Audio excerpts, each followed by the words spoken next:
Ever pinch pennies all year for that one family vacation only to feel the budget blues afterwards? If so, I was just like you.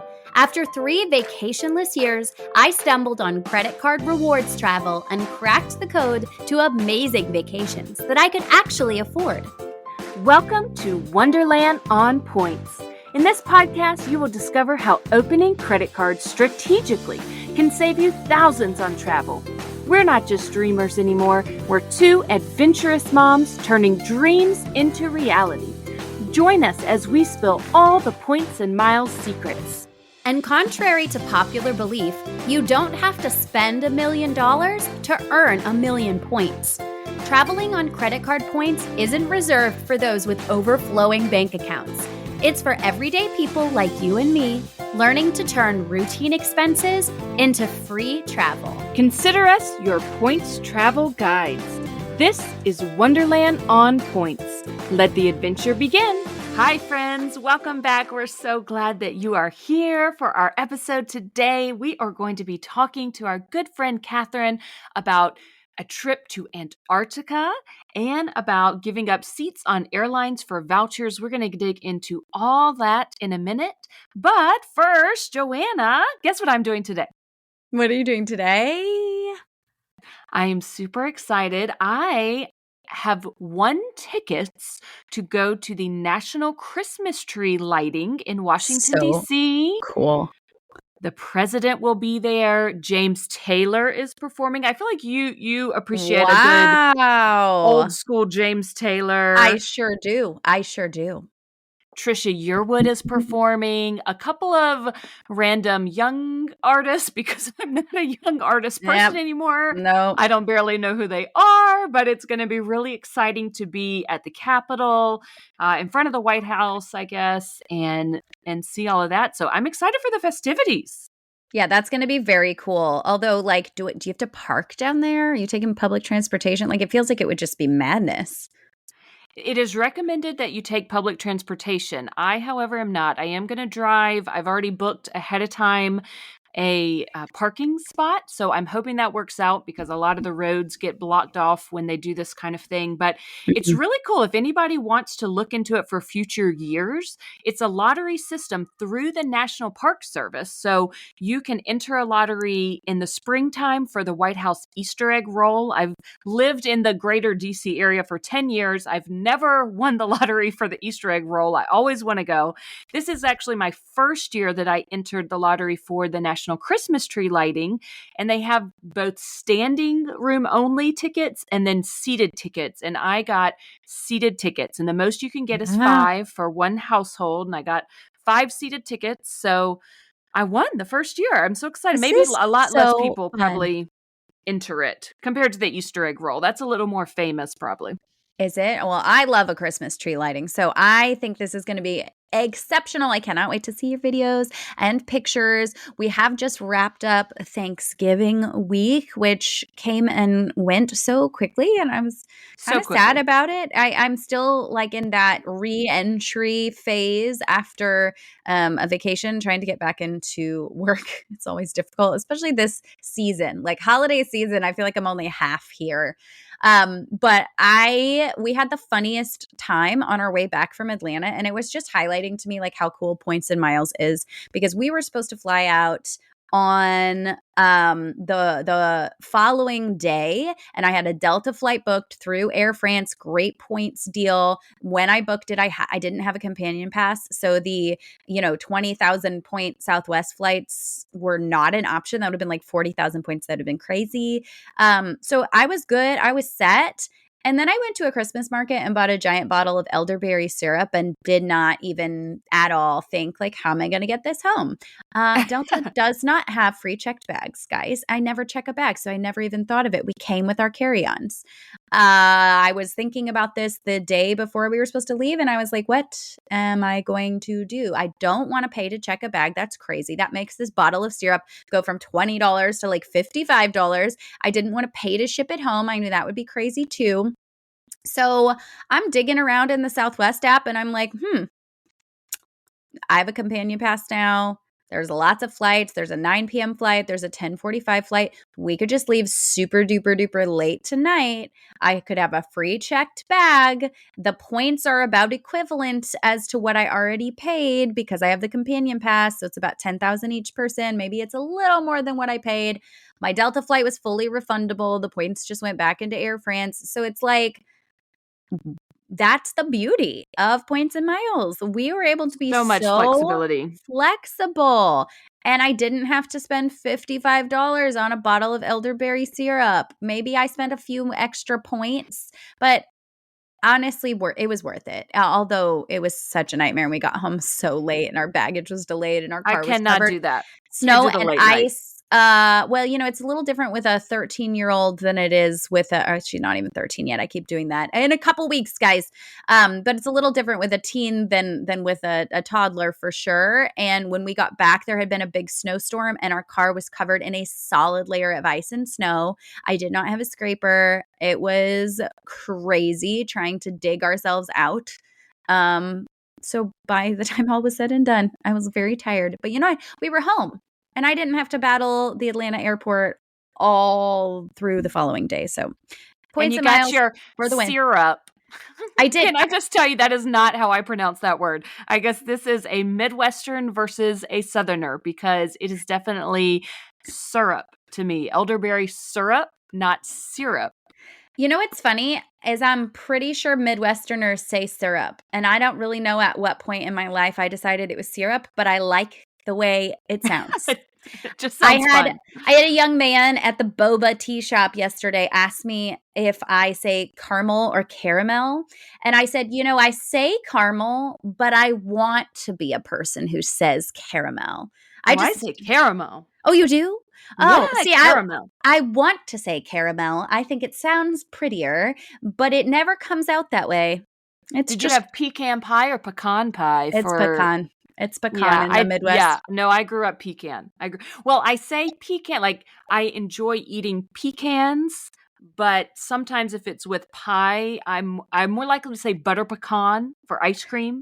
Maybe pecan pie, but definitely South Carolina is firmly pecan.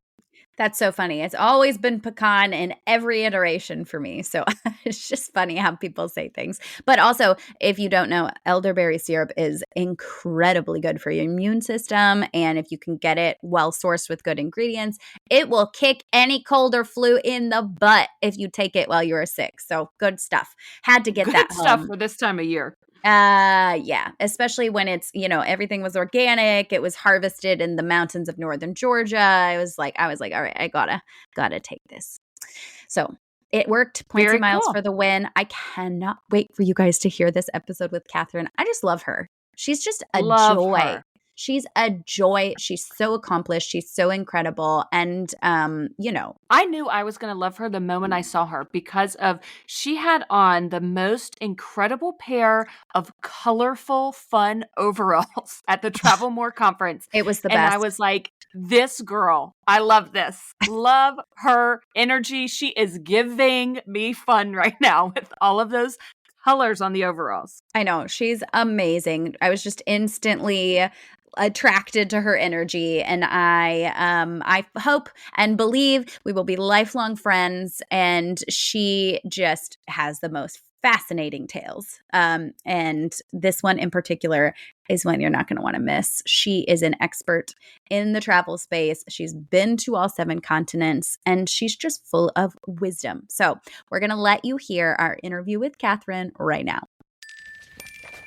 Today we have the incredible pleasure of welcoming our friend Katherine Fan, who we met at the Travel More conference. Katherine has over 10 years of experience in this travel industry. She is absolutely incredible. She's been the senior editor of credit cards for Business Insider. She has been a senior reporter for The Points Guy, small business finance lead writer for NerdWallet. She knows her stuff, and she is going to tell us about truly one of the most aspirational dream trips that I think most people don't even think is possible, and that is going to Antarctica. So we're so excited that you're here, Katherine. Welcome. Thank you so much for having me. I'm so excited to talk about this topic. I agree. It's one of those places that's like, what's next? The moon? That is on my list Right. now. Probably not through private trips, but also probably not through public trips. But I feel the same How way about wild Antarctica. that we are living in that day and age where the moon is literally not like that's not just crazy talk, right? Like that we're kind of Right. in a time that could actually happen. Wow. Okay. Blowing my Okay, mind well, from let the me get-go. know when I can go to the moon on points and miles, and then I will get there. But prior to that, I'm thinking not. But it's still, yeah, it's crazy. It does really blow your mind. I just want to let everybody know that we met Katherine at Travel More because I was working, and then she graciously came in and forced me to take a break. And I was like, I love this woman because I don't know how to take breaks. I'm not good at that. And I needed somebody that weekend to just be like, get out of here. Like, go get a drink, put some food in your face. And she just took that role on. And I was immediately drawn to her. And I was like, this is my friend. And so now she's here. And it also just turns out, we were talking before we hit record, like that she's just the most incredibly accomplished woman and is super deep in this travel and points and miles space. And just like, wow, what an expert. It is such an honor to have you here. So I would love it if you would give a little bio about yourself, dig past that kind of typed up bio that goes on the end of an article and give us your journey and how you got here. Well, that's some glowing praise. Let me know when you meet that person. I would like to meet her as well. But I'm actually very passionate about this space because I think, as we've been talking about aspirational experiences, many of us women have been taught to stay in our own lanes, to not take up too much space, to not dream too far outside of our comfort zones. Just remember our priorities, our responsibilities, the people we need to take care of.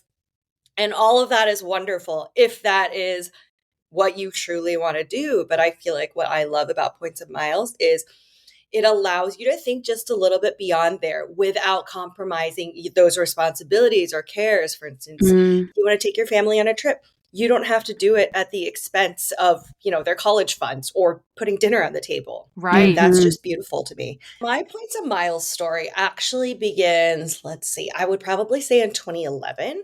I really didn't know anything about credit cards, actually. And my ex-husband, ironically, who hates traveling, does not like to go too far from home, not a big Points of Miles person, but he put me on his cashback credit card, and it is still my oldest card to this day. So shout out to Amicable Divorces for this, but I want to give proper credit where it's due. I was added to this card, had no idea what it was supposed to do, and thanks to that, my credit score was pretty solid from the get-go. I also had previous bank accounts, but nothing really got me started in that space, like figuring out, let's see, I think it was the Points Guy. I stumbled across the Points Guy in maybe 2012 when it was a trendy small blog specifically designed for people who traveled a lot, successful young professionals, which was not me. I was probably making $28,000 a year in my first job. So those were the days. Those were the days. And I felt so good. I was contributing. I was hustling. It was post in first Great Recession. And I was like, wow, I've got this. I'm doing so great. But I stumbled across it. And it was mostly for kids who probably were already making close to six figures and traveling all of the time. I got a Chase Sapphire Preferred and was able to use those points to fly to Taiwan, where my parents are from, to surprise my dad when my grandma died. So she was quite old. She was in her 90s. She'd lived a really good life. But my dad was about to be an orphan for the first time at close to 60. And being able to surprise him at the front door, which I'd never, ever done before because we live in a relatively rural part of Taiwan, was amazing. He literally cried and was like, "You're here." I logged on from the Wi-Fi outside the house and was like, "Hi, what if you open the front door?" And so these are the moments that will always stand out to me with Points and Miles. 100%. I've done really cool trips. I've gotten to go to amazing places, but surprising my dad and being his only child who could show up for a funeral before the holidays internationally, showing up for my little brother's graduation when our parents couldn't make it. And I went to the wrong airport, actually. So I had to buy an $800 flight one way. That No. was one of the times where it made a lot of sense for me to pay cash.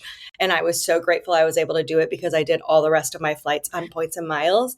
Yeah. Those are the stories that I love telling because I think we can Yes. all really relate to that. I'm so grateful I got to go to Antarctica, but I would have been fine without it. I was so glad I was able to show up for the people I love. So that's me and how I think about points and miles. I mean, okay, I have full body goosebumps, and this is our entire podcast. Like, this is what we Yes. built it on, because we are so passionate about the things that people are able to do with points and miles that they would not otherwise be able to do. And it is so much bigger than just the aspirational trips. It is so much bigger than the luxury stuff and the overwater villas or whatever. It is those little moments.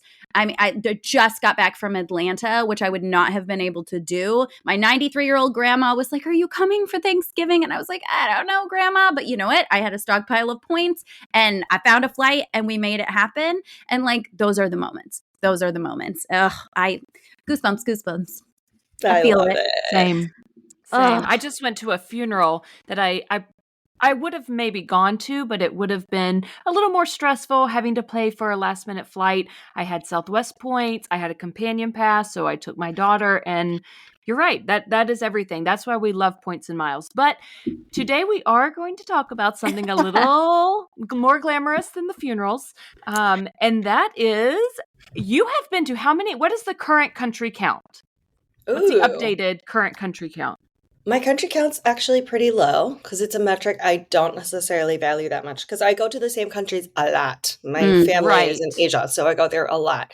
Probably in the upper 30s, which I'm very grateful for. It's That really is nice to awesome. visit that many countries, but I've flown a lot of miles, and I would say I've probably been to Taiwan 40 times in my lifetime. So Wow. a lot of treks to the same place. Yes. Well, you've been to all 7 continents, including Antarctica. So we want to talk about that because it is possible. It's a little tricky with points and miles. Obviously, everything can't be covered with points and miles, but some of it can. And so we're going to have you tell us about it. So the main way, in my understanding, to actually get to Antarctica would be by cruising. Is that correct? It's not like they have a international airport that you can just fly into easily. So things have changed a lot in the last few years. I previously wrote an article about this for The Points Guy in 2020. And at the time, maybe one company was flying somewhat close to Antarctica, but you have several options now. If you just want to see it and say you've done it, they have a luxury plane you can fly. I think pretty much everyone is in business class. Everyone either has access to a window or you have rotating seats or something like that. Oh, wow. It's a fully tricked out plane for you to just fly over so you can see it. You probably will see more of it than if you cruised, actually. Obviously, cruising is the biggest and most intimate way to see Antarctica. And I kind of did a hybrid of it, actually. So in case you don't know, the southern waters between the southern tip of South America and Antarctica are some of the world's choppiest, most turbulent waters. I'm Oh, not gosh. incredibly seasick, but I don't think I am cut out for 4 days of my life being spent on crazy water. If you have some time, look it up on Instagram or TikTok or YouTube. Those are wild waters. It is like being on an amusement park ride for 2 days, and that did not appeal to me. So This is very good information because yes, that is absolutely. not going to work for my family. We are If both you've thought about seasick the people. Caribbean, yeah, if you've thought about the Caribbean, been like, I could maybe manage that. No, you're going to be in a small ship. You're going to be in extremely choppy waters. Even if it's not bad, if you tend to get seasick at all, this is probably worse than most of the water you've been on. So keep that in mind. I went with a company that does a hybrid. We flew from the southernmost commercial airports onto literal packed gravel or whatever that ground matter is, but it is rural.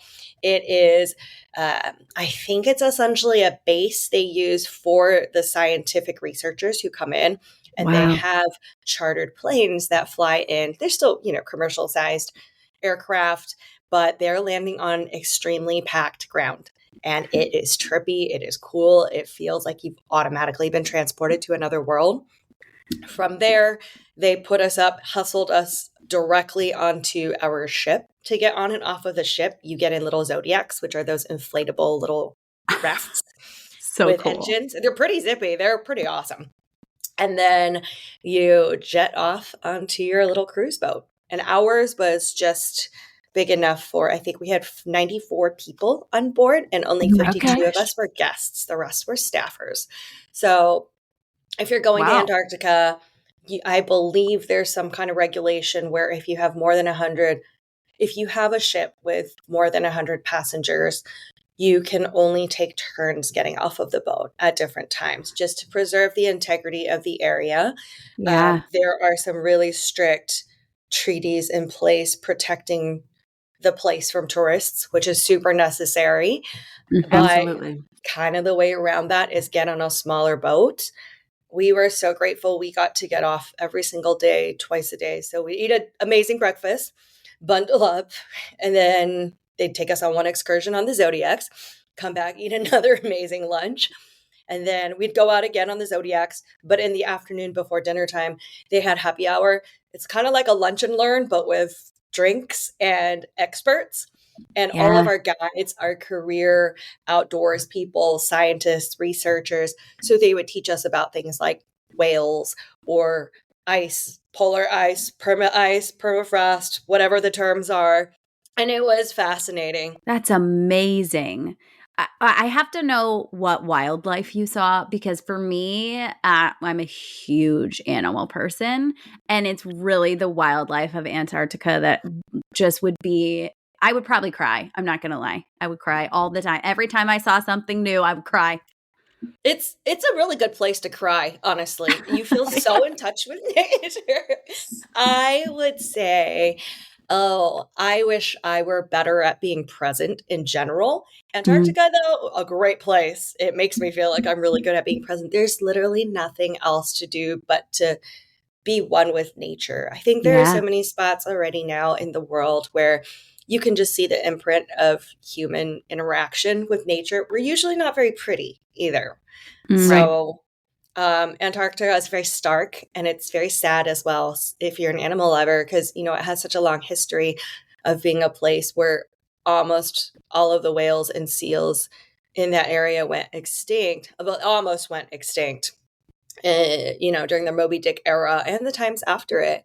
So as people, we were really in pursuit of blubber from whales and seals. And I believe they told us something like 87% or 97% of seals and whales. Wow, do not quote me on these exact stats, but they were something really stark. We did such an efficient job of wiping them out that the most memorable place I went was a caldera, which is the tip of an active volcano.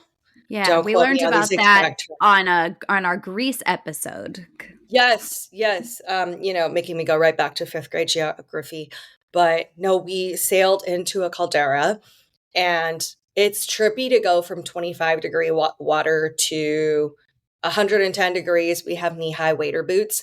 It is hot when you walk in and you see little cooked shrimp along the edge of this Oh black my sand gosh. beach. It My is so mind is blown intense. right now. I had no It's so idea that this intense. is something that existed in Antarctica. So there are places Absolutely. that are hot. There are places that are hot. Not a whole lot, I will say.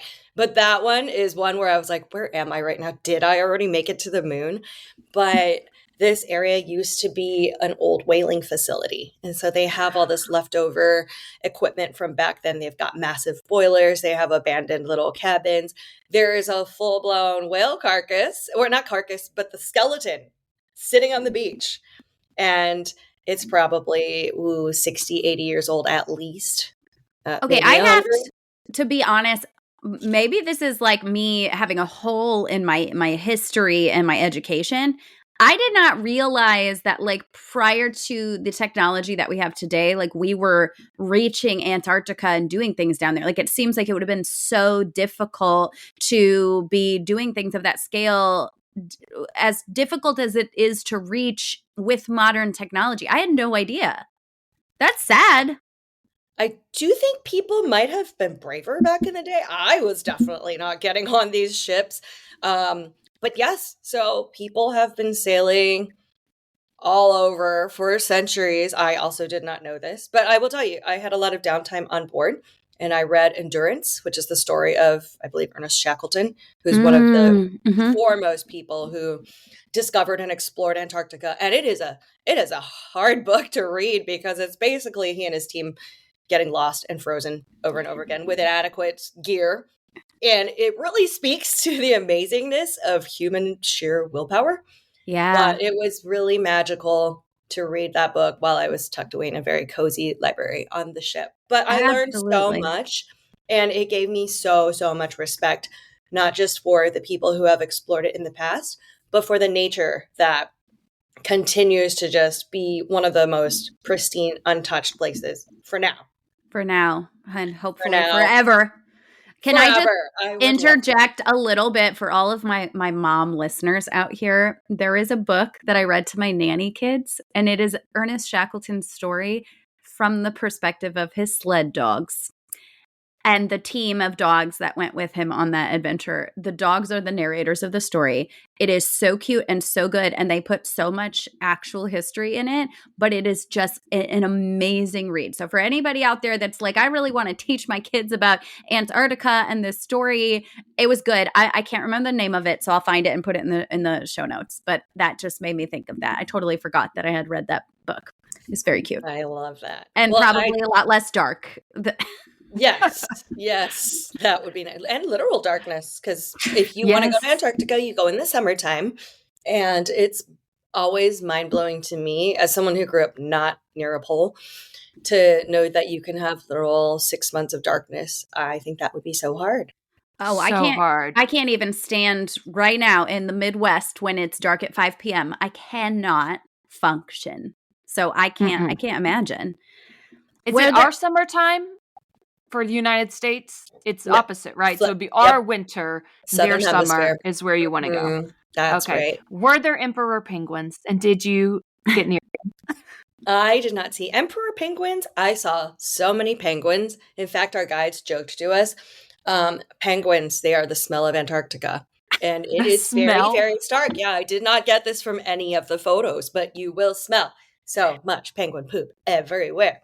Oh. So that is one of those things that everyone's like, yeah, you're going to start up and you're like, oh my gosh, penguins. And then after maybe like 48 hours, you're like, I will never wash the stink off of me and my clothes and my shoes and everything. And then when you think of Antarctica, you're just like that's just what you're going to hear for Sound. days afterward as your brain continues to shake and rock a little bit from the movement of the boat. Oh, But that's rough. Sensory overload. Sensory overload for sure. You are My not in charge in Antarctica. My son's favorite animal is penguins, and he loves maps and exploring. So I feel like we'll see where life takes him, but I could definitely see this as something that he does and explores one day. So I'll have to let him know about the poop and the Do you have a sounds and the penguin smells, house though. at your local zoo? Because there's a penguin house at the St. Louis Zoo, and it is Oh, we've been there. so loud and so stinky. We have been and to so cold. the St. Louis Zoo Penguin House. That was one of the main reasons we went to the St. Louis Zoo was for the we're penguins. going. I love that. Well, I will say my favorite animal, Antarctica, orcas. Incredible. We got so fortunate. I mean, I think there's just tons of wildlife that my untrained eyes were not prepared to look for. But we had a magical day where we just chased them around all afternoon after our nice lunch, getting in our Zodiac. And they were putting on a show for us. They would just pop up next to us. There were probably 4, 5 Zodiacs all running around together. And they would pop up in between us or like do silly stunts next to us. And it was amazing. That is incredible. Were you at all nervous? Because, they get kind of a bad rep for being a little aggressive or like mistaking you for a seal or tipping you over. Like I've definitely seen some videos that make me nervous, even though whales are by far my favorite animal. And I would be so excited to see one in nature. I think orcas are better behaved than people. You know what? So, not no, not surprising. really. I mean, look, if anything happened to me, I would have frozen to death in the water instantly. Oh, Probably okay. not even logically or scientifically, just from fear. So, But no, that's the orcas a way to were do it. not really my top fear or concern in that moment, but I will say there's an incredibly healthy amount of respect I have for them. They're Mhm. so beautiful. And also being in that environment, it's just so mind blowing to see how, again, absolutely not my place to survive, but they make an amazing life of it. Wow. Amazing. Give us some of the practical things. So what's the name of the company that you went with, cruise line? Where did you fly into in, I guess, South America before the flight to Antarctica? Give us some of those details. Mhm. Yeah, let me tell you all the good deeds. Okay. So, for context, in 2019, 2020, thereabouts, I was really hoping that I could get my employer at the time to pay for a trip for me to go and then review it for them. And then this little thing called the pandemic happened. I don't know if you've heard of Yes. it, Yeah. but No, it kind of no threw a idea. wrench in my plans on that front. And so I just kind of got it in my head that, okay, maybe that was never going to happen, but it's cool that you thought about it. And in what was it? I think like late 2022. I wouldn't say I even consistently looked for deals, but I happened to see in an app somewhere that there were last minute discounts, 70% off for Antarctica, and it's buried deep in like a social community network. And I was like, I don't know who else is jumping on this, but I obviously am. So I was able to get my passage on Antarctica 21 for $5,000 per person. So that's for a shared cabin. So 10,000 for the whole cabin, but it typically is, at least at the time I believe it was 11,000 to 14,000 per person. So Mm. planning this from a points and miles perspective, that was actually 2 years ago. You can get way better deals now even. So that kind of shows Wow. you the direction tourism is going. Awesome for us, challenging for maintaining that pristine experience. But one of Mhm. my best tips for you is Travel Zoo, actually. So Okay. it's a deal site that's been around since at least the 2010s. I almost worked for Yeah, them long back in the time. day. Long, long time.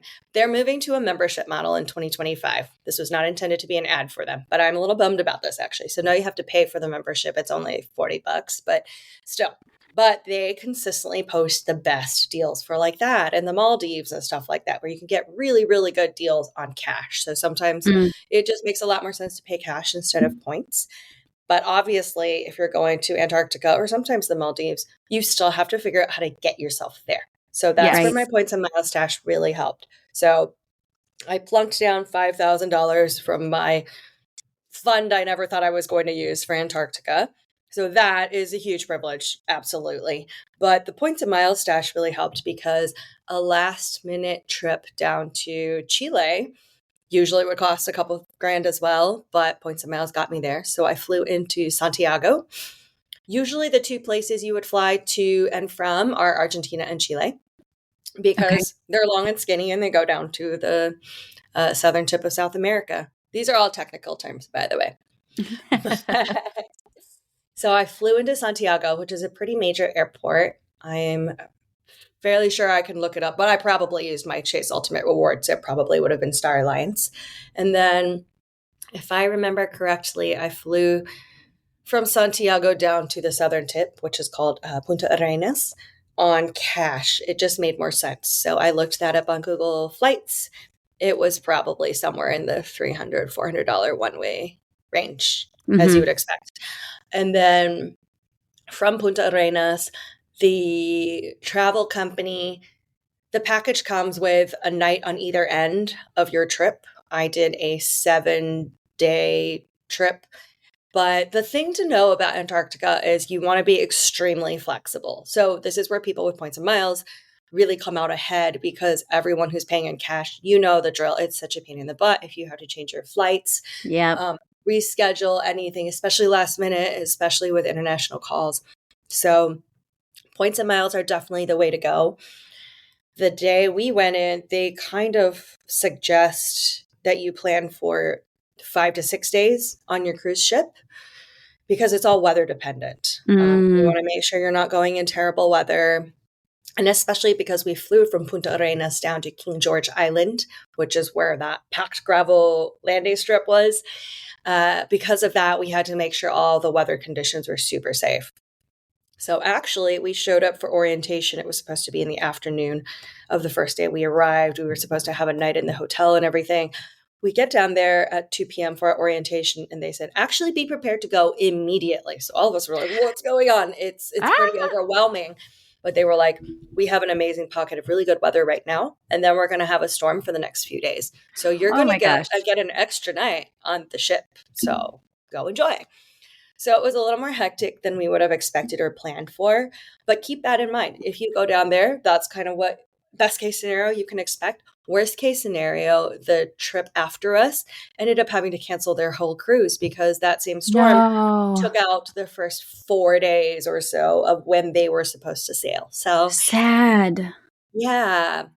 A lot of these outfits will give you a voucher for a future trip or something like that. But of course, getting to the end of the world, especially from other countries, is so hard. I believe that entire group after us, anyone who was working had to go back. So I think the only people who stayed around were retired people. So those are kind of the practicalities of it. I stayed in Santiago for a couple of nights. I don't remember now if I did a hotel or an Airbnb, but beautiful, vibrant places. I've also spent a lot of time in Buenos Aires in a past part of my life. So also a very easy and safe place to get down to from the US. Find people who will feed you well, treat you well. Cost of living is relatively low compared to the US. So even when you do pay for food out of pocket, it's not too bad. Plenty of grocery stores around, do the sandwich thing if you want to. Yeah. It does get a little harder when you get down to the 2 ports that people typically depart from to get to Antarctica. So in Chile, it's Punta Arenas, like I said. In Argentina, it's Ushuaia. So both relatively easy to get to, not necessarily cheap. I would budget $300 to $400 per person one way to get down to there. You might be able to do it on points and miles, but it's a lot harder unless you've got specifically Alliance or flexible points like Capital One miles, for instance, where you can just wipe off what you pay for in anything travel. You'll usually get one night covered by whichever company you travel with. So that first night before you sail out, the night after you arrive back on shore. So that's different from a typical cruise you might do where you're just on your own the moment they kick you off the boat. It sounds amazing. We cannot wait for you to hear the rest of today's episode. But before we dive back in, we want to invite you to connect with us on Instagram. If you're enjoying the insights and travel tips we share here on the podcast, here's how you can stay even more connected with us. First of all, follow us on our personal Instagram accounts for a glimpse into our daily lives and additional travel adventures. You can find Mary Ellen over at Family Travel for the Win with the number 4, and you can find me, Joe, at Points to Wonderland. Give us a follow and reach out to say hello and let us know if you found us from the podcast.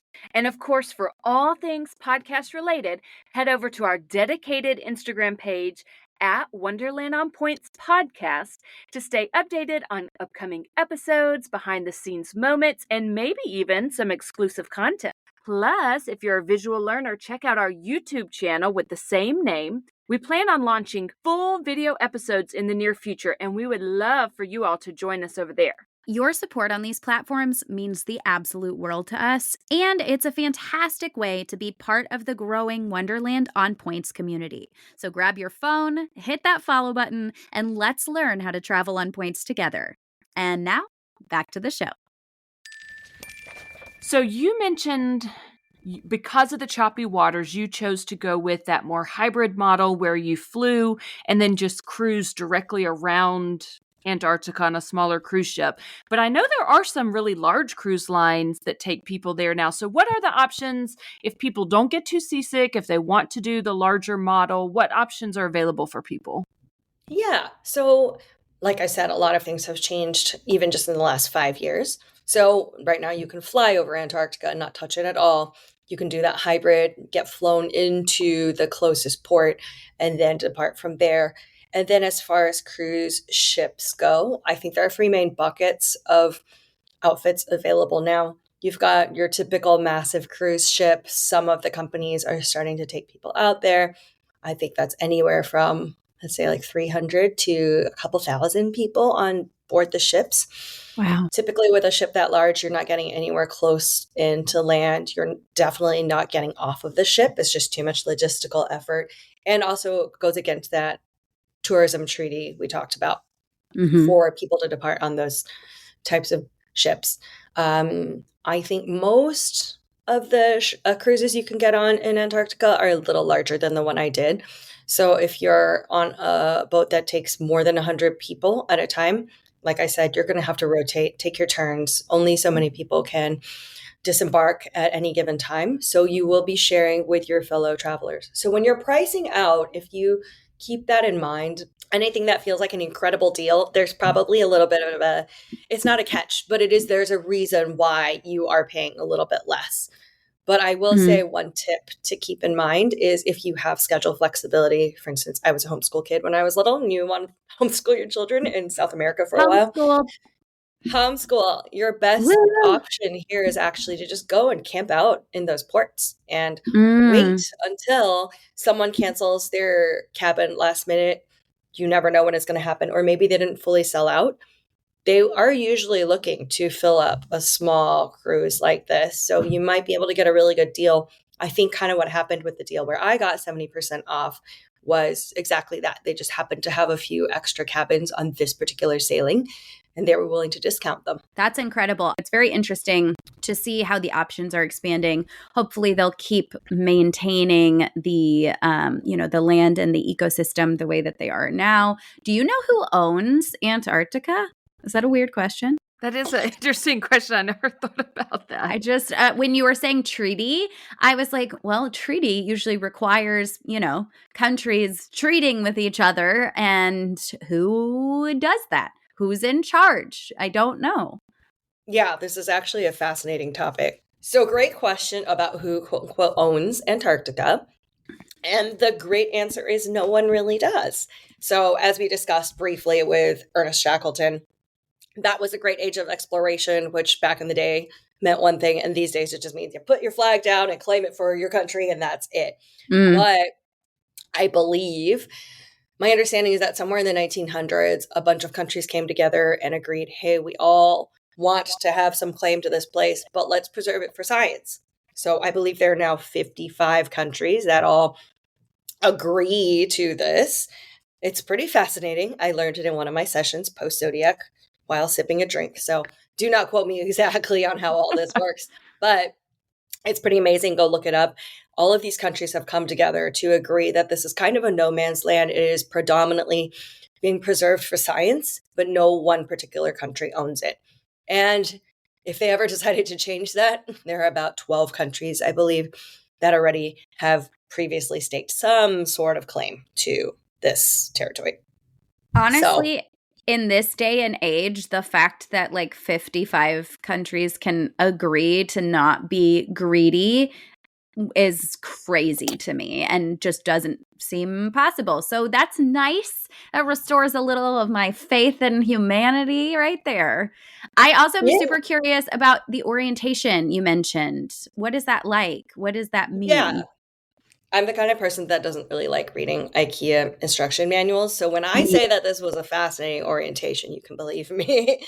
It wasn't one of those usual, it didn't sound like a timeshare presentation at all. They were telling us how to write, and they were telling us how to use our gear, the importance of listening to all of our guides, the importance of respecting, for instance, the tourism treaties.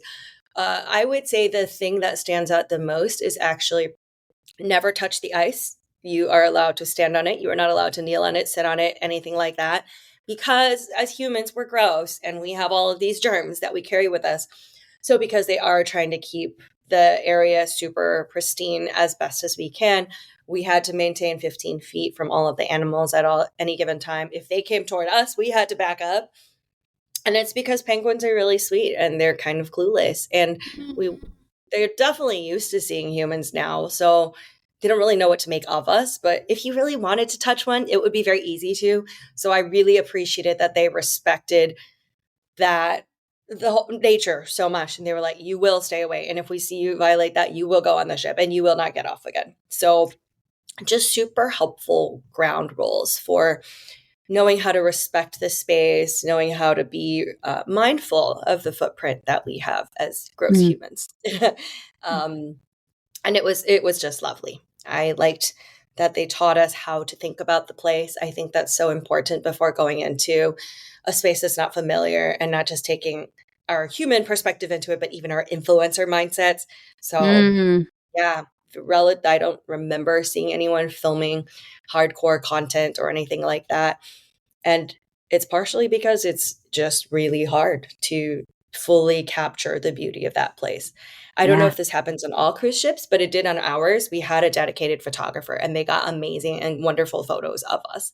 I Oh, am that's actually cool. a professional photographer, but their images blew mine out of the water. So I would say when you go there, if there's a photo you really want, tell your photographer, can you get a photo of us here? And the shots they give you will be so much more amazing than you could possibly imagine. That's If amazing. that's included in the cost, like the $5,000 that you paid, then that becomes a really Worth good, I mean, it. that's a good deal anyway, but a Absolutely. photographer following you around too, like that's pretty cool. You mentioned a shared cabin. Did you go alone though? So did you stay with the stranger? Sorry if that No, no, kind of no. slipped under the rug, but it crossed No, my no, mind. no, no, no. No, I went with a friend, but you can, Okay. let's see. So a lot of those groups actually, um, I'm going to get the names wrong, so I'm not going to say one, but one of my friends went through one of the networks of women travelers and they specifically set up roommate situations. So she also went a couple months before I did, different ship, different company, different group that planned it. But if you are traveling solo, which I do 90% of the time, very easy to do that. Either find a buddy you wouldn't mind bunking up with for a week, or just look for one of these companies that's putting together roommate pairings. That is nerve-wracking. Well, take your daughter then. It's a quick cheat out Oh of my this situation. There you God. go. Yes, let me Oh, just come up with $10,000.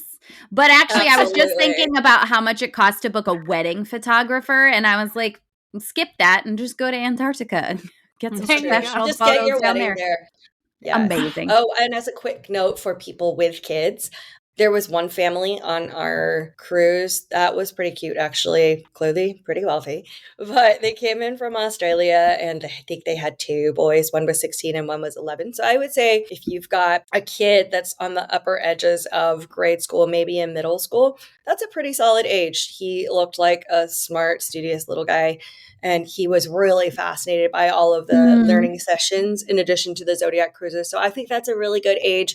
It's a lot of money, but if it's something that your family can pull off, I think that seems like a pretty good age. Any younger, I think they might literally have had restrictions because it is Yeah. still pretty wild and dangerous. But yeah, 11, 12, not a terrible age if you're thinking about what is the youngest you'd feel comfortable taking your child. Yeah, that's actually extremely valuable to know. I would say maturity matters way more than anything else. They both had just incredibly respectful sons. I do not think it is a good place if you have even like, if you're an adult with kind of a fratty mindset, it's going to be a waste. You're going to be a menace to everyone else. You're going to really ruin the experience. So this is not a good party experience. It's an incredible adventure experience. Absolutely. Absolutely. Take your party boy self to Cancun.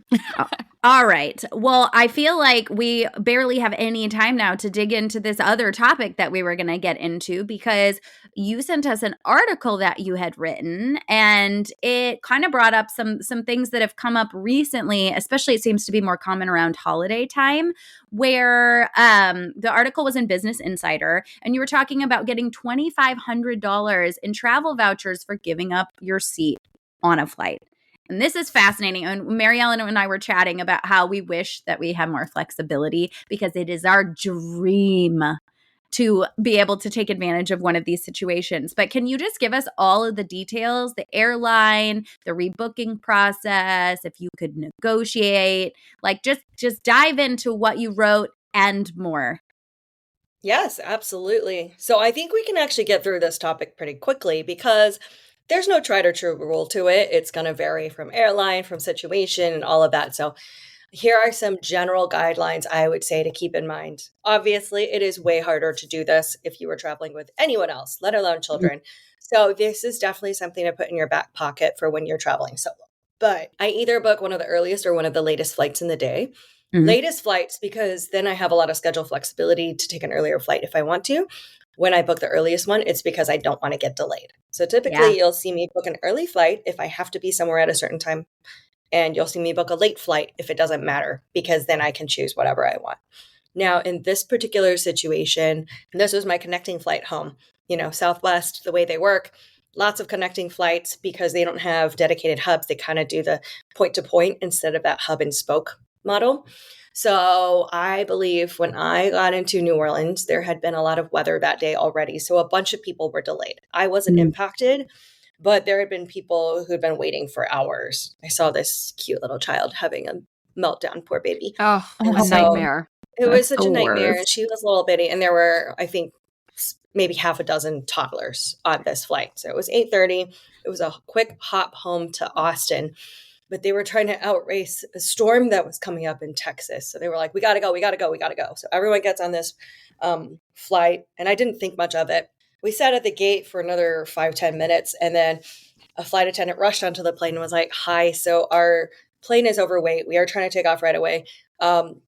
We're looking for one volunteer, and we're giving away $1,600. And I immediately just go, hands up.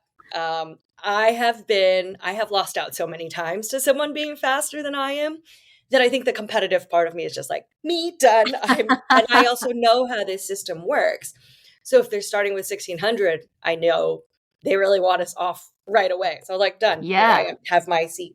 And then they increased it to $2,500 after I stood at the desk for 45 minutes, and they tried to sort something out. So I do not know the logistics on all of it, but I wasn't complaining. But what I will say that I know, or at least have a hunch about, that maybe other people can learn from is, again, if they're offering that much off the bat, they need that right away. So right now, I believe United and American both offer you the opportunity to pre-volunteer your seat when you're checking in the app. Yes. If I've they seen start, that in the app for American Airlines when we went to yes, travel more. Yeah. Actually, it popped yes, up in my app. They wanted me to give up my seat and offered some money from it, and boy did I want to, but I had no you're right, flexibility. So I right. couldn't. But also, how wild is it that the plane is quote unquote overweight, And it's and just one you, person. Catherine, who are one person in your bags, makes that much of a difference is a Yes, and little my wild lack to of me. checked bags, right? I do not know and do not profess to know how aviation works in this sense. I still find it kind of magical and wizard like that we fly. Yep. But Yes. I think, so much of it comes down to balance as well, where someone is at which part of the seat. If you've ever seen them shuffling you around on the actual plane itself, something about all of that plays into it. So I don't know specifically what was going to happen that day, but our whole flight would have been delayed anyway if we didn't get off the ground quickly because of that incoming storm.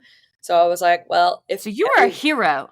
I am You both a came away hero, but wealthy and a also very hero. savvy and slightly selfish, because I was like, well, if everyone's going to get delayed, they're not giving out vouchers anymore. So I'm going to get my part now. But if you find yourself in a similar situation, here's kind of the context I can tell you. If you do not end up getting from point A to point B, you can ask for a refund. Like, that is just baked into the Department of Transportation rules. I believe some of this changed during the pandemic as well. Now, instead of them just offering you a voucher, they have to give you a refund if they do not get you from point A to point B. So Mm. if you were impacted during the Delta meltdown a few months ago, as several of my friends were, keep that in mind. However, if they do get you from point A to point B, then you start having to get into the gray areas of arguing, okay, well, I would still like some compensation. And the difference between a voucher and cash compensation, obviously, is where does your money go? Does it go back into your bank account? I still got home, no problem. So that definitely was not a situation for a refund. What you can ask for, and my top tip to you, is always be super nice. Remember, if they're giving you a voucher, they've already had a way longer day than you have. So be super nice. I'm trying to chase my Marriott status right now. So Mm. I asked the lady at the gate if I could cover my own hotel and get a little extra compensation. Turned out to be a really bad idea for New Orleans, actually, but they ended up giving me the hotel anyway, throwing in extra money. I was definitely not complaining. And then we had some issues when we got to the hotel as well. So I dropped a little complaint in the Southwest box and was like, hey, no one was at fault here, but this inconvenience happened. Could I get a little something else? And they gave me, I think, a couple hundred more as a voucher. So always remember that you can ask for compensation in the form of vouchers. Always ask, always be really nice. Do not expect to get any. Those are my 3 rules for this sort of thing. Was this online or was it a phone call? For filing my complaint? Yeah, the extra little stuff. Always go through the company website because it's not urgent. You don't want to be tying up the phone lines. And so therefore, if you acknowledge that yours is not an urgent, must fix right away current situation, you can very easily, they'll give you proper attention when they have the bandwidth to do it. So Perfect. if you are in the middle of, say, like a massive travel meltdown, expect to wait several days because getting compensation, not top priority right then and there.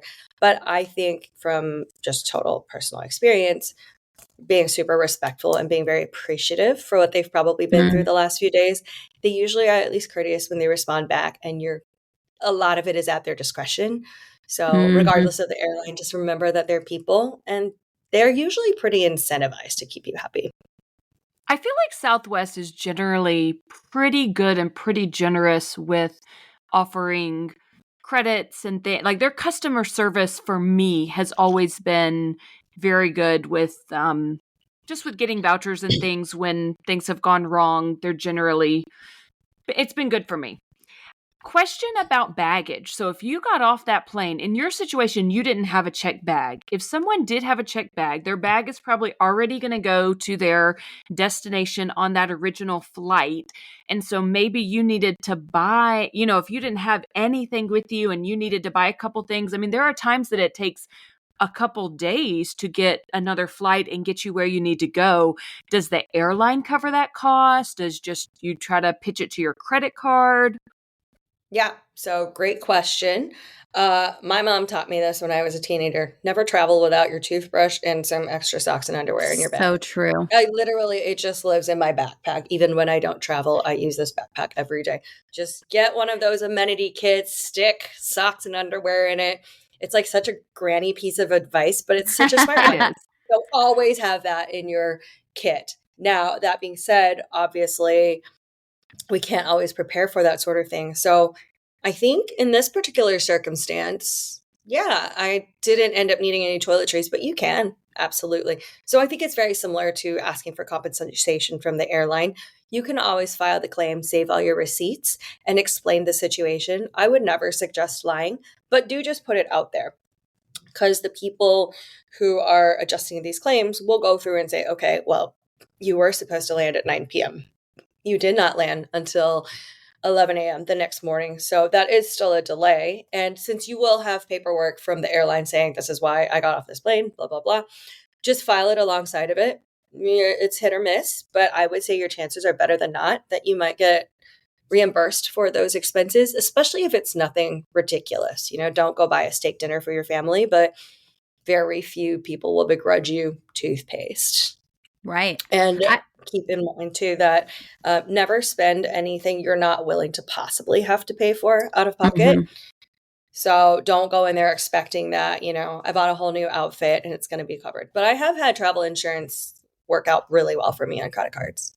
Yeah, I mean, the credit card, if for the lost luggage protection, I've heard many stories of people being able to spend a couple $100s based on whatever credit card they had booked things on, and that totally was reimbursed. So that's very cool. What does happen to your bags? Like they just go around the carousel and then they get grabbed and stuck in a room somewhere? Like I've never had to think about that before. That would make me so nervous that someone would just walk off with it. So I have dealt with this many times, so I can give you the quick answer on that. There are 2 different types of ways you would get off of a flight, right? The first one is you're asked to get off because of the plane. The other one is where you try to get on a different flight yourself. From personal experience, if you have a checked bag, they're much less likely to let you switch to a different flight. because it's kind of a liability on their end, what happens with your bag and all that. For especially if you ask to change, like, hey, I want to get on an earlier flight, but my bags are already checked. They're often going to be like, oh no, that's a giant red flag, because why do you have a checked bag that you want to leave behind? So just from a perspective of why we're so careful with baggage now, they won't let you do that. But in a situation like this one, if I had had a checked bag, they would have told me, we're still shipping it on this plane, definitely not taking the bag off now, and it will just be waiting for you when you get there. So yes, their staff usually, I don't know if you've ever hung out at a baggage carousel for that long, actually, but if you watch and you stand there, once the carousel stops, they have about 5 minutes and they take off everything that people haven't already claimed. And then wherever you are, they usually have it penned off right outside of their customer service area in pretty much any given airport, but they know where it is. They never let those bags out of their sight. Okay, that's And actually you really. put that Apple AirTag in there. I know. I got a Right. set of Apple AirTags for Christmas last year from my brother, and I lost them. I lost the AirTags that I never opened, which is just like such a The thing clear that's supposed to help indicator. you Such a not clear lose things. indicator of why I need one. I feel like Neville with the Remembrall in Harry Potter is like, I know I forgot something, but I don't know what it is. That's just my brain all the time. It's really funny because I was just thinking about this baggage issue, because another thing I love about points and miles is the ability to maybe book multiple flights because you don't know which one you're going to take. And when we were coming back from Atlanta, we were leaving a day earlier, and I actually booked the 9 p.m. and the 10:45, hoping we could make the 9 p.m. When we got there, we were checking a bag because I bought elderberry syrup at a Christmas market and I had to put it in a checked bag, and I never checked my bags. And I was like, okay, what do we do? Like, do we check the bags onto the 9 p.m. flight and hope we make it through security in time? Or what? We decided to just call it, cancel the 9 p.m., go with the 10:45. But I was wondering what would have happened if like our bags went on ahead of us and we didn't make that flight. And so I feel like this answers my question. Like, it probably would have been fine. But I got too nervous to even gamble with any of that. And actually, it probably would have been better because we waited for an hour for our bags after we got home from that flight. It would have been so nice if they had gone on ahead on the 9 p.m. and then they were just waiting for us. But I got too anxious. Yes, so very unlikely, actually, for something like that to happen. I also book multiple flights all the time. But keep in mind, yeah, they're going to be very suspicious of why you want your bag to go on first. And it is kind of a safety issue, actually. So I don't know how practically risky it is anymore, but from a TSA perspective, they're very much like, what does she do with her bag? So keep that in mind. You probably don't look like a super suspicious person, but if you consistently ask to do something like that, they probably will start flagging you. Yeah, I was doing it all in the app, so I wonder like how any of that. I was just in my Southwest app, like booking, canceling, adding a companion. I just had all of my options covered and ready to go. Yes. Ultimately, we went to bed at 2 a.m. that night after all was said and done. So sounds like the Points and Miles travel life. Yeah. Oh, there you go. Okay. Well, Katherine, we're going to link that article from Business Insider because it had a lot of good practical tips and questions that people can think through if they're going to try to volunteer to give up their seat. You had a lot of good information in it. So we're going to link that article in our show notes and tell people where they can find you online. Yeah, I honestly am not that online anymore. This is my weaning off of pandemic habits, but you can find me on Instagram at Katherine Fangirling. So my last name's Fan. I came up with this pun somewhere like 6 years ago, and it just stuck. It's cute, and I love it so much. We are so grateful to you for being here today. I hope that we catch up at future conferences or, in our travels somewhere, because I just had the best time with you. You are such a light. I think as we're wrapping up here, we are interested to know two things. Any great points and miles trips on your itinerary for 2025? And then leave us with one other person for our listeners to follow that you think is super valuable in the travel space. Yeah. Let me start with the people I would recommend really fast. They are two of my favorite colleagues from my time at the Points Guy, and they both separately run both their own points and miles educational sites, but are some of my favorite freelancers as well. Carissa Rawson at Just Plain Points, and Ariana Argandawal at Point Chaser. So both of Amazing. those are websites, justplainpoints.com and pointchaser.com, but they're both they are two of the most intelligent, kind, thoughtful travelers I know. Carissa is ex-military. Ariana has a fascinating upbringing. She was born in Afghanistan, grew up in Germany, so she speaks 4 languages. Just such a smart and thoughtful traveler. I learned so much from both of them. Talk with them anytime you can. You will come away richer for it. The thing I'm most excited for next, actually, is I will be traveling to Taiwan again in a couple weeks, and I am trying to apply for dual citizenship this time. What? So it's one of those practical trips that I'm very excited about. I'm hoping it opens up new possibilities for me, and it will really connect me as well with a part of my culture that I don't feel as connected to as I would like. But for the fun, nerdy stuff, I am flying business class Delta Delta 1 One? to Taiwan Ooh. on the way there. And I am flying EVA Air Business on the way back. And I'm doing the around the world one. I'm going from Taipei to Vienna to New York. So that should be fun. I will report back. I haven't done either of those premium classes, but I'm pretty new to the premium side of flying. I've tried not to ruin myself too early on. So I'm finally, allowing myself to enjoy. Yeah, people are shocked when I say that I'm so into this world and I've never flown business class. I don't think I'll ever be able to go back, but I don't think I have enough points to do it consistently. So, can't ruin myself yet. Maybe once my daughter graduates.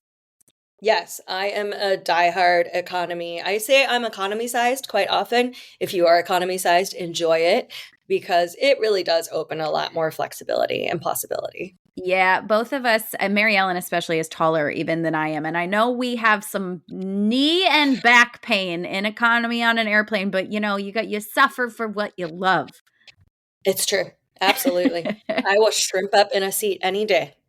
Yes, you should see the way that I twist up to try to sleep. It's ridiculous. And I'm too tall to lean forward on the tray in front of me. My head just goes right into the person's seat. So that's sad because when I was younger, that's what I would do. It's just a little tray sleep.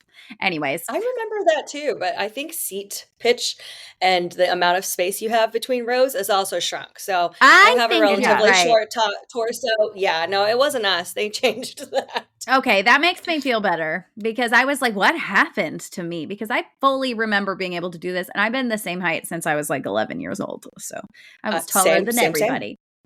Okay, well, we are going to link up everything that we talked about today. We're going to link up the friends that you mentioned. We're going to put your Instagram in the show notes so people can find you because they're absolutely going to want to go follow you. Your stories are especially warm and inspiring these days. Just if you want some like lovely quotes and kind of grounding things to think about, that's what you'll find in your stories right now. And I've been loving that. I want to say the most surprising thing I've experienced in the points and miles space has been how much it has helped me get through some of the hardest times in my life. So I got divorced when I was 31. Absolutely not what I thought the direction of my life was going to be. And as it probably has been for many other people, it was really devastating and scary. And I felt like a failure. And actually, I really wanted a family. And so I was like, what am I doing? What is all of this? So at the time, I'd only been to 3 continents so far, and I was already so grateful for that. It was such it's something that many, many people never get to do in this lifetime. But since I wasn't raising babies and building out the home that I thought I would have, I started traveling, and I did it on very little money. Actually, part of it was I was running away from home a little bit. So I picked up remote work and started getting on flights and paid for those lounge credit cards. I literally ate and lived in lounges and cheap hotels and other random gigs for a solid couple of years, not the whole time, but just kind of piecing it all together here and there. And slowly I started getting to travel to places I'd never thought about. I flew to Argentina almost 20 times over the course of a year and a half when I was freelancing with a startup. And slowly but surely, I checked off continents without even thinking of it as a bucket list thing, but it just came up. So if you are going through a challenging time in your own life, even if you feel like you're completely grounded and you'll never get out of the house or away from babies or have enough money to travel ever again, I want you to know I did not think 10 years ago that any of the things I've written about in this last decade would ever happen. Like, it just wasn't the direction I was headed. So keep that in mind and you're going to be fine. And you are going to be so far beyond fine. It's going to be really good. Okay, well, way to wrap us up with me actually crying. So that's cool. That's nice. Yes, I think that's exactly where we should leave it because that's what everyone needs to remember. And that's why we get up and do this every single day because we want as many people as possible to be able to have these opportunities. And it is life-changing. Thank you so much for being here with us today. Thanks so much for Bye, having guys. me, and I'll see you soon. Yes. If you enjoyed this show today, please consider writing us a review or clicking 5 stars wherever you listen to your podcasts. And please subscribe and follow along so that you never miss an episode. You can follow the podcast on Instagram or YouTube at Wonderland on Points Podcast. You can find me on Instagram at Family Travel for the Win with the number 4. And you can find me on Instagram at Points to Wonderland. If you're thinking about getting a new travel rewards credit card, consider using the links in our show notes. Using our links helps to support us and keep our podcast going so we can provide you with all the latest tips and tricks when it comes to traveling on points. And if you aren't sure which card is right for you, shoot us an email at wonderlandonpoints@gmail.com, and we would be happy to walk you through a free card consultation. That's also a great place to send us all of your comments and questions. Thank you so much for joining us, and we will see you here next time.